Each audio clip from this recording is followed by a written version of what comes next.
নমস্কার, সবাইকে স্বাগত আমার স্বপ্নাখোঁজ এডুকেশন চ্যানেলে।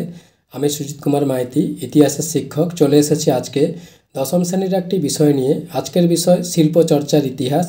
ভিডিওটি ভালো লাগলে লাইক, কমেন্ট, শেয়ার ও সাবস্ক্রাইব করে রাখবেন। আর পাশের নোটিফিকেশান বোতামটি সক্রিয় করে পাশে থাকবেন, যাতে এই রকম নতুন নতুন ক্লাস ভিডিও সবার আগে আপনার কাছে পৌঁছে যেতে পারে। শুরু করছি আজকের বিষয়, শিল্পচর্চার ইতিহাস। কি বলা হচ্ছে? সঙ্গীত, নৃত্য, নাটক, চলচ্চিত্র প্রভৃতি বিষয় নিয়ে সম্প্রতি যে ইতিহাস চর্চা শুরু হয়েছে তা শিল্পচর্চার ইতিহাস নামে পরিচিত। সাংস্কৃতিক দিক দিয়ে একটি জাতি কিভাবে পরিপুষ্ট হয়ে ওঠে তা শিল্পচর্চার ইতিহাসে প্রতিফলিত হয়। রাজনৈতিক, সামাজিক ও সাংস্কৃতিক ইতিহাসকে আরও প্রসারিত করতে শিল্পচর্চার ইতিহাস অত্যন্ত গুরুত্বপূর্ণ। এবার শিল্পচর্চার ইতিহাস। প্রথম, শিল্পচর্চার ইতিহাস বিষয়ক গ্রন্থ, গান, নাচ, নাটক, চলচ্চিত্র প্রভৃতির ইতিহাস সংক্রান্ত গবেষণা সাম্প্রতিককালে বৃদ্ধি পেয়েছে।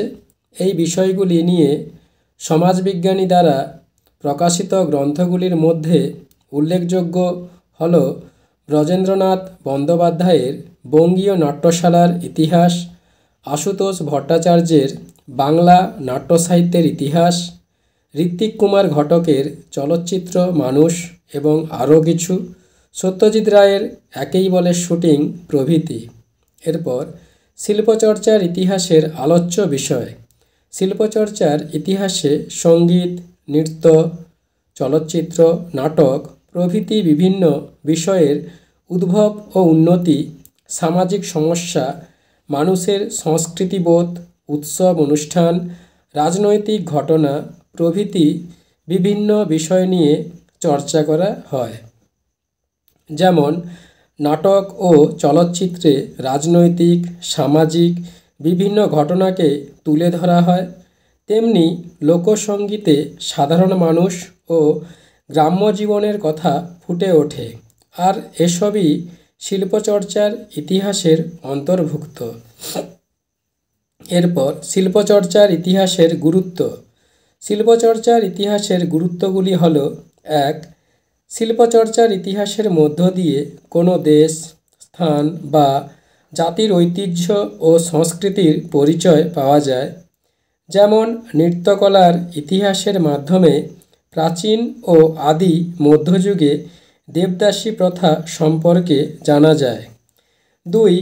বিভিন্ন ধারার নৃত্য ও সঙ্গীতের সংমিশ্রণের মধ্য দিয়ে কিভাবে মিশ্র সংস্কৃতি গড়ে ওঠে সে সম্পর্কে জানা যায়। ৩. সঙ্গীত, নৃত্য, চলচ্চিত্র, নাটক প্রভৃতির বিষয়বস্তু পৃষ্ঠপোষক সম্প্রদায়, শ্রোতা প্রভৃতি দেখে সামাজিক চিত্র ও মানসিকতা সম্পর্কে ধারণা পাওয়া যায়।